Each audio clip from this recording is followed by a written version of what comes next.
خلصنا رح نسكب الشاكية.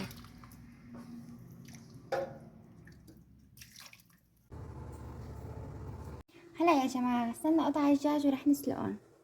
هلا يا جماعة بعد ما طلع زفرة الفروج رح نشيلها ومشان نحط البقلة طرية.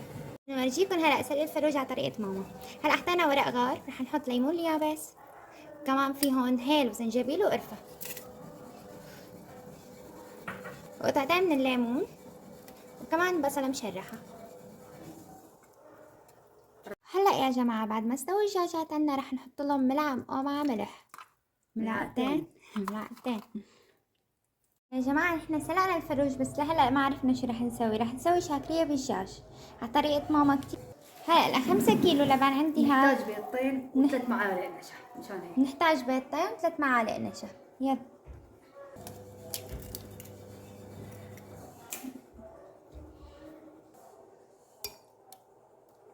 رح نبلش نخلط اللبن. رح نبلش نخلط اللبن يا جماعة.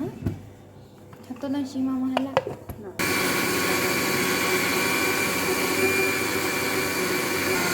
هلا يا جماعة طبعا فيكم تخفقوهم بالخفاقة اليدوية يعني، بس طبعا بالخلاط احسن. نحط 3 معالق نشا.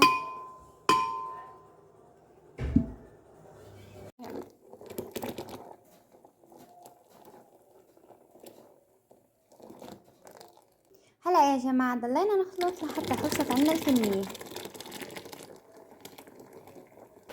هلا هذا اللبن يا جماعة كامل الدسم، ما في داعي نحط له غير نشا وبيضتين بس. هلا في ناس بتحط حليب نيدو. هلا بنضل نحركهم لحتى تغلي عنا الشاكرية. رح نحركها لبين ما تفتر شوي وبعدين رح نحط مرقة الدجاج. وهلا يا جماعة رح نحط 4 كباجي من مرقة الفروج.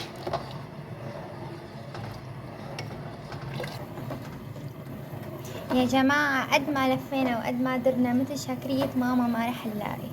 هلا بتقولوا ما حدا بيقول عن زيت وعكر، بس عن جد عن جد بدون مبالغة يعني عن جد مثل شاكريات ماما ما رح تلاقوا.